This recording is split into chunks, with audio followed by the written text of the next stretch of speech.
शांति। आज 23 दिसंबर 2021 के बाबा के मधुर महावाक्य सुनेंगे। मीठे बच्चे, यह सुहावना कल्याणकारी संगम युग है जिसमें स्वयं बाप आकर पतित भारत को पावन बनाते हैं। आज की मुरली से प्रश्न है, संगम युग पर जब बाप आते हैं तो उनके आने से ही कौन सा इशारा मिल जाता है? उत्तर है, इस पुरानी दुनिया के अंत होने का इशारा सबको मिल जाता है, क्योंकि बाप आते ही है पतित सृष्टि का अंत करने, इसलिए विनाश का साक्षात्कार भी होता है। अभी तुम्हें नई दुनिया के झाड़ सामने दिखाई दे रहे हैं। आज की मुरली से पहले गीत बजा है, तुम्हें पाके हमने जहां को पा लिया। ओम शांति। वास्तव में कहना चाहिए, रूहानी बच्चों प्रति रूहानी बाप की गुड मॉर्निंग, क्योंकि बच्चे जानते हैं बाप आते ही है रात को दिन बनाने। तो संगम युग है ही ये सृष्टि चक्र की गुड मॉर्निंग। यह भी हिसाब किया जाता है आखिर में बाबा आते किस समय है। कई लोग जानना चाहते हैं कि आखिर भी बाबा के आने की तिथि तारीख क्या है। तो बाबा कहे, कई बार बच्चे जानना चाहते आखिर में भी बाबा आते किस समय है। तिथि तारीख नहीं, परंतु किस समय में आते हैं। जरूर 12:01 हुआ होगा तब बाबा ने इस शरीर में प्रवेश किया होगा। देखो बाबा, शिव बाबा कितना युक्ति से बच्चों के प्रश्न का जवाब देते हैं कि कई बार कई लोग जानना चाहते हैं कि आखिर भी बाबा किस समय आते हैं। तो बाबा बेहद की घड़ी के हिसाब से बताते हैं कि संगम युग माना 12:01। तो इसीलिए बाबा कहे, जरूर 12:01 हुआ होगा तब बाबा ने इस शरीर में प्रवेश किया होगा। यह है बेहद की रात और दिन। तिथि तारीख नहीं बताई जा सकती है। अपने बच्चों से ही कहते हैं, हम आकर रात को दिन, नर्क को स्वर्ग बनाते हैं अथवा पतित दुनिया को पावन दुनिया बनाते हैं। समझ में आता है कि बाबा का आना रात्रि को ही कहा जाता है। शिवरात्रि कहते हैं ना, आते ही है रात को दिन बनाने। उनकी कोई जन्म पत्री है? शिव बाबा के आने की कोई जन्म पत्री है? कृष्ण जयंती की भी तिथि तारीख कुछ नहीं है, क्योंकि उनको बहुत दूर ले गए हैं, एकदम द्वापर में ले गए। यह किसको पता नहीं है कृष्ण का जन्म कब हुआ। संवंत तिथि तारीख कुछ नहीं है, बाकी सिर्फ रात को मनाते हैं। कृष्ण जन्माष्टमी भी रात को मनाते हैं। वास्तव में शिव बाबा है ही रात को आने वाला। तुम कहेंगे, बाबा के तुम बच्चे कहेंगे, शिव बाबा की रात्रि भारत में मनाते भी है शिवरात्रि। शिव जयंती भी कहते हैं, परंतु वास्तव में शिव जयंती कहना नहीं चाहिए, क्योंकि उनकी मरंती नहीं है। मनुष्य जन्मता है फिर मरता भी है, वह तो मरता ही नहीं, इसलिए शिव जयंती कहना भी रॉन्ग है। शिवरात्रि कहना ठीक है।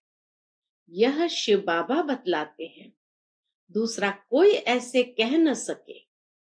भल कहते हैं शिवोहम, परंतु बता न सके। शिवोहम कह देंगे, लेकिन न शिव बाबा के आदि मध्य अंत की कोई भी बात बता सकते हैं। मैं कब आता हूं, क्या आकर करता हूं, शिव बाबा तो बतलाते हैं कि अब आधा कल्प की रात्रि पूरी हो, दिन शुरू होता है। यह गीता का एपिसोड रिपीट हो रहा है। मौत का तूफान भी सामने खड़ा है। पतित दुनिया भी बरोबर है। कलयुग का अंत है। मुसीबतें भी सामने है। समझते हैं ये वही महाभारत लड़ाई है जिसके लिए शास्त्रों में गायन है। नेचुरल कैलेमिटीज द्वारा पुरानी दुनिया का विनाश होना है, तो जरूर गीता का भगवान आया होगा। आएगा ही कलयुग के अंत में। सतयुग का फर्स्ट प्रिंस वह फिर द्वापर में तो हो न सके। इतनी पावन आत्मा सतयुग का फर्स्ट प्रिंस जो हो, बाबा कहे वो द्वापर में तो आ न सके। मनुष्य को 84 शरीर मिलते हैं। हर एक जन्म में फीचर्स बदल जाते हैं, एक न मिले दूसरे से। बल अभी कृष्ण का गायन पूजन है, परंतु उनके एक्यूरेट फीचर्स तो हो न सके।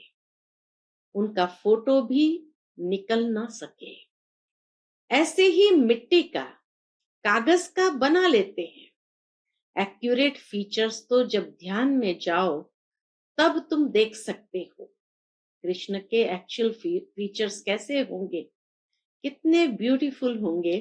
वो तो बाबा कहे जब ध्यान में जाओ तब तुम देख सकते हो, फोटो निकाल नहीं सकते। मीरा कृष्ण से डांस करती थी, बहुत नामी ग्रामी है, शिरोमणि भक्तों में गाई जाती है। कृष्ण को याद करती थी तो झट उनको साक्षात्कार होता था। कृष्ण से प्रीत थी, साक्षात्कार में देखती थी, इसलिए पवित्र रहना चाहती थी। जानते हैं वहां विकार तो होता नहीं। जरूर मीरा ने भी ये देखा होगा कि वैकुंठ में या सतयुग में कोई विकार की बात होती नहीं। कृष्ण से प्रीत लगी तो पवित्र जरूर बनना पड़े। पतित तो कृष्ण के साथ मिल न सके। मीरा पावन रही, इसलिए उनकी महिमा है। यह सब राज बाबा ही समझाते हैं। भक्ति मार्ग में तो उनकी अल्पकाल क्षण भंगुर की भावना पूरी हुई। साक्षात्कार हुआ। जो मनोकामना रखते हैं वह अल्पकाल के लिए पूरी हो जाती है। अनेक प्रकार के देवताएं आती है। भक्त आत्माएं जिस प्रकार की मनोकामनाएं शुद्ध भाव से मन में रखती है तो जरूर पूरी होती है। अनेक प्रकार के देवताएं आदि है, उनका साक्षात्कार चाहते हैं तो ड्रामा प्लान अनुसार यह मनोकामना पूर्ण हो जाती है। इसलिए बाबा कई बार सुनाते हैं कि साक्षात्कार कराने की चाबी तो शिव बाबा के पास है। तो भक्ति मार्ग में जिसने शुद्ध भावना से भले देवताओं को ही याद क्यों न किया हो, लेकिन उनकी मनोकामना पूर्ण करता है शिव बाबा। भक्ति मार्ग की भी नूंद है। वेद शास्त्र पढ़ते, माथा मारते तो भी मुक्ति, जीवन मुक्ति में जा नहीं सकते। आगे बनारस में जाकर काशी कलवट खाते थे। समझते थे शिवपुरी अर्थात मुक्ति में जाए, परंतु जा नहीं सकते। मुक्ति में ले जाने वाला है ही एक बाप। उनको ही मुक्ति, जीवन मुक्ति दाता कहा जाता है। दूसरा कोई ले जा नहीं सकता। सतयुग में लक्ष्मी नारायण का राज्य था तो जीवन मुक्ति थी, जीवन बंद नहीं था। बहुत थोड़े आदमी रहते थे। इस समय कितने करोड़ों मनुष्य हैं। सतयुग में इतने थे नहीं। बाकी उस समय सब कहाँ थे, यह भी अभी तुमको पता पड़ा है। सृष्टि के आदि मध्य अंत की नॉलेज अभी तुमको मिलती है। रचयिता और रचना के आदि मध्य अंत को कोई जान नहीं सकते। अभी तुम जानते हो। पतित सृष्टि का अंत है, वह तो समझते हैं कलयुग अजून 40,000 वर्ष चलना है, परंतु तुम जानते हो अभी कलयुग का अंत होना है। तभी बाप आकर सारी नॉलेज सुनाते हैं। ऊंचे ते ऊंच है ही भगवान, उनका जन्म भी यहाँ होता है, आते भी है संगम पर, और अंत होने का इशारा देते हैं। विनाश का साक्षात्कार भी कराया है, अर्जुन के लिए भी दिखाया है ना कि साक्षात्कार हुआ। तुम बच्चों में भी बहुतों ने साक्षात्कार किया है। जितना जितना नजदीक आएंगे तो देखने में आएगा। मनुष्य जब घर के नजदीक आते हैं तो सब बातें याद आती है ना। तुमको भी बहुत साक्षात्कार होते रहेंगे। मुक्ति धाम में जाकर फिर जीवन मुक्ति में आना है। तुम जानते हो बरोबर भारत विश्व का मालिक था। बाप कहते हैं मैं हर 5,000 वर्ष के बाद आकर तुमको राजयोग सिखलाता हूं। यह स्थापना हो रही है भविष्य नई दुनिया के लिए। संगम पर स्थापना होती है। तुम ब्राह्मण हो ही संगम युग पर। वह है शूद्र, तुम हो ब्राह्मण। वह देवताएं। यह बातें कोई शास्त्र में नहीं है।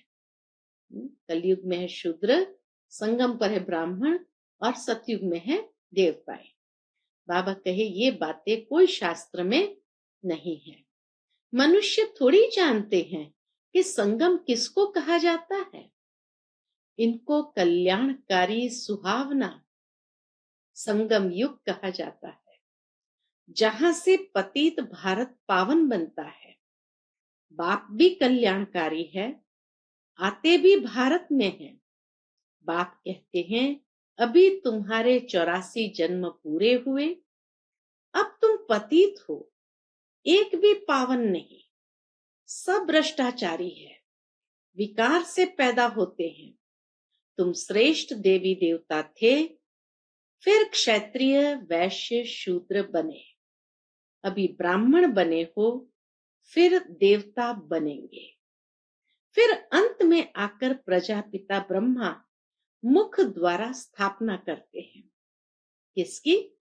स्वर्ग की, देवी देवता धर्म की। तुम यहां आए हो देवी देवता बनने, दैवी गुण धारण करने। यह तो तुम बच्चों को मालूम है कि कोई भी विकारी को यहाँ अलाउ नहीं किया जाता है। पहले पहले पवित्रता की प्रतिज्ञा लेनी होती है। एक बार प्रतिज्ञा कर फिर अगर तोड़ते हैं तो एकदम रसाताल में चले जाते हैं। बाबा कहे एकदम रसातल में चले जाते हैं। अर्थात रसाताल में जाना अर्थात चांडाल का जन्म पा लेते हैं। यहाँ बाबा के आगे पतित कोई आ नहीं सकते। अगर ब्राह्मणी भूल से भी ले आती है तो उन पर भी बड़ा दोष आ जाता है। दोनों चांडाल बन पड़ते हैं। जो पावन नहीं बन सकते उनको यहाँ आने का हुक्म नहीं है। पर्सनल आकर समझ सकते हैं, परंतु बाबा की सभा में नहीं आ सकते। अगर भूल से ले आते हैं तो उनको चोट बहुत लगती है। आते तो ढेर है, सबको मालूम है कि बेहद बाप के पास जाते हैं। हमको पवित्र जरूर बनना है। मीरा पवित्र थी तो उनका कितना मान है। अब तुम ज्ञान अमृत पिलाते हो, फिर भी वह कहते हैं हमको जहर चाहिए। अबलाओं पर कितने अत्याचार करते हैं विष के लिए। कृष्ण की तो बात नहीं। यह तो बड़ी भूल है जो भगवान के बदले कृष्ण का नाम डाल दिया है। बाप समझाते हैं कि भक्त कहते हैं भक्ति के बाद भगवान आते हैं फल देने, तो भक्ति निष्फल हुई ना। भक्ति का फल देने भगवान को आना पड़ता है। तो भक्ति निष्फल हुई ना, परंतु कुछ भी नहीं समझते हैं। कहा भी जाता है भक्ति का फल ज्ञान, और ज्ञान से श्रेष्ठ गति मिलती है।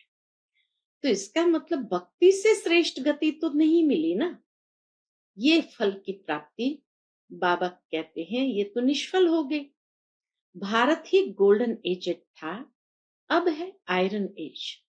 कहते भी है पतित पावन आओ, तो पतित ठहरे ना, परंतु किसको कहो तुम नरकवासी पतित हो तो समझते नहीं। बाबा ने जब समझदार बनाया था तो स्वर्ग था, अभी बेसमझ होने से कंगाल बने हैं। जब देवी देवताओं का राज्य था तो भारत कितना ऊंच था। कहते भी है स्वर्ग था, लक्ष्मी नारायण का राज्य था। फिर शास्त्रों में ऐसी ऐसी बातें लिख दी है जो लोग समझते हैं वहां भी असुर थे। यह शास्त्र कोई सदगति के लिए नहीं है, वह तो जब बाप आए तब सर्व की सदगति करे। यह है रावण राज्य, तब तो चाहते हैं राम राज्य हो। यह नहीं जानते कि रावण राज्य कब से शुरू हुआ है। ज्ञान सागर बाप तो सबको सदगति में ले जाते हैं। यह समझने की बातें हैं। हर एक आत्मा को अविनाशी पाठ मिला हुआ है। आत्मा शांति धाम से आती है इस पृथ्वी पर पाठ बजाने। आत्मा भी अविनाशी, ड्रामा भी अविनाशी। उसमें आत्मा अविनाशी एक्टर है, परमधाम की रहने वाली है। 84 जन्म गाए हुए हैं, वह तो 84 लाख कह देते हैं। परमात्मा को पत्थर बित्तर में कह देते तो ग्लानि हुई ना। बाप भारत पर उपकार कर स्वर्ग बनाते हैं, रावण आकर अपकार कर नरक बना देते हैं। यह खेल है दुख सुख का। यह है कांटों का जंगल, बाप आकर कांटों को फूल बनाते हैं। बड़े से बड़ा कांटा है काम विकार। अभी बाप कहते हैं मैं पावन बनाने आया हूं। जो पावन बनेंगे वही पावन दुनिया के मालिक बनेंगे। बाप आया है सहज योग सिखलाने। कहते हैं मुझ अपने माशुक को याद करो। सभी आत्माएं एक माशुक पर आशिक है, वह आकर सबको ले जाते हैं मुक्ति धाम। परंतु बाबा कहते हैं तुम पतित चल नहीं सकेंगे, मुझे याद करो तो खाद निकल जाए। ड्रामा अनुसार जब टाइम आता है तभी मैं आता हूं। बाबा अपने टाइम पर ही आते हैं। इसलिए तुम बच्चों को पावन बनाने। ये वही महाभारत लड़ाई है। मृत्यु लोक में ये अंतिम लड़ाई है। अमर लोक में लड़ाई होती नहीं, वहां है ही राम राज्य। वहां रहते हैं धर्मात्माएं। राम राज्य में सभी धर्मात्माएं हैं, यहाँ है पापात्माएं। पाप करते रहते हैं। पुण्य आत्माओं की दुनिया को स्वर्ग कहा जाता है। बाप कहते हैं मैं 1 सेकंड में तुमको चढ़ती कला में ले जाता हूं। इसमें सिर्फ यह एक ही अंतिम जन्म लगता है। एक जन्म में ही एकदम चढ़ती कला में ले जाते हैं, और उतरती कला में 84 जन्म लगते हैं। तो बाप कहते हैं उठते बैठते मुझे याद करो। इन साधुओं का भी उद्धार करने मुझे आना पड़ता है। तमो प्रधान बुद्धि मनुष्य जो कुछ सुनते हैं वह सत सत करते रहते हैं। अंध श्रद्धालु है ना, इसको कहा जाता है ब्लाइंड फेथ। गुड़ियों की पूजा करते रहते हैं, बायोग्राफी को जानते नहीं। अब बाप आकर इन सब का ज्ञान देते हैं। इसको रूहानी स्पिरिचुअल नॉलेज कहा जाता है। वह है शास्त्रों की फिलॉसफी। यह भी बाप ही आकर बच्चों को समझाते हैं। दुनिया में तो एक भी मनुष्य नहीं जो परम पिता परमात्मा को यथार्थ रीति जानते हो। मनुष्य होकर और बाप को न जाने तो क्या कहेंगे? बाबा कहे तो जानवर से भी बदतर ठहरे। देवताओं के आगे जाकर महिमा गाते हैं। आप सर्वगुण संपन्न, 16 कला संपूर्ण है तो दोनों मनुष्य ना। परंतु यह है सारा कांटों का जंगल। बाबा तुमको कांटों से फूल बनाते हैं। भारत सचखंड था, फिर रावण आकर झूठ खंड बनाते हैं। सचखंड बनाने वाला है परमपिता परमात्मा। बाप ही आकर परिचय देते हैं, सो भी ब्राह्मण बच्चों को। फिर यह ज्ञान रहेगा नहीं। तुम बच्चे योग बल से विश्व के मालिक बनते हो। बाहुबल से कब किसको विश्व की बादशाही नहीं मिल सकती है। भारत जो विश्व का मालिक था, सो अब कंगाल बना है। मनुष्य की बुद्धि ऐसी है जो बाहर में बोर्ड देखते भी है, लिखा हुआ है प्रजापिता ब्रह्मा कुमार कुमारियां, तो भी नहीं समझते कि यह एक ईश्वरीय फैमिली है। इतने ढेर बीके हैं, इसमें अंधश्रद्धा की तो बात हो न सके। यह है ईश्वरीय परिवार। समझते हैं यह भी कोई इंस्टीट्यूशन है। कई लोग तो क्या समझते, ये ब्रह्मा कुमारी की भी कोई इंस्टीट्यूशन है। अरे ये तो फैमिली है ना। कुमार कुमारियां ये तो घर हुआ ना। इतनी प्रदर्शनी करते हो, समझाते हो, फिर भी समझते थोड़ी है। 7 दिन का जब कोर्स ले, अच्छी रीति समझे, तब बुद्धि में बैठे कि बाप फिर से बेहद का वर्षा देने आए। अच्छा, मीठे मीठे सिकिलते बच्चों प्रति माता पिता बाप दादा का याद प्यार और गुड मॉर्निंग।